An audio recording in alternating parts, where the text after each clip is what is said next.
Hi, Bashar. And to you, good day. First, I want to thank you for changing my life. I use your tools, and I now did not change your life. You did. I did by listening to you and following the things. I am that happy you to teach help, us. but you have to make the change, so we thank you for changing your life. Thank you so much. I have the life of my dreams. I don't work, and Oh, yes, you do. Remember, just because it doesn't feel like work doesn't mean you're not doing anything. That's the whole key. You even have the saying on your planet, a labor of love is no labor at all. Because when you're in the flow, it doesn't feel like you're doing anything. It's magic. But you are still acting on your passions in service to humanity, we assume. Absolutely. All right. Absolutely. I am the bridge to 5D, or to that higher vibrational frequency of living the life of the Being a third density being, tapping into the fifth density higher mind, merges together to allow you to uplift yourself to be a fourth density physical being.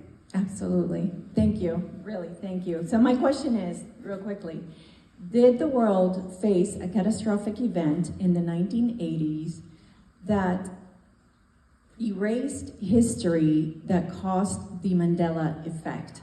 And if not, what is the Mandela Effect? Now, sometimes it's just an issue of a person's memory being a little bit out of alignment. However, there is a true Mandela Effect, and the Mandela Effect is that every single moment that you redefine yourself in the present, you're actually changing the past. But as you expand your consciousness, sometimes you can now contain the memory of more than one past. And therefore, some people might say, no, history went this way, and they can be true about that. And another person can say, no, I completely remember it differently, and they can be true about that. So it's possible now, as you expand your consciousness, to remember more than one history, because you're changing your past every single time you change your present. But when you do that, for the most part, the idea of the past you now know was always your past has to present itself as if it was always your past for it to make sense linearly in your physical reality terms. But 5 minutes ago, you may not have had the same past at all.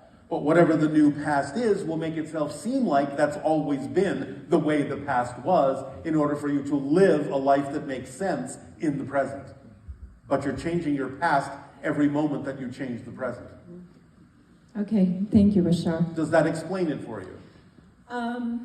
That means no. It does to a point, but for example, there's pictures, for example, of this a man called Richard Simmons. And we all remember Richard Simmons wearing a headband.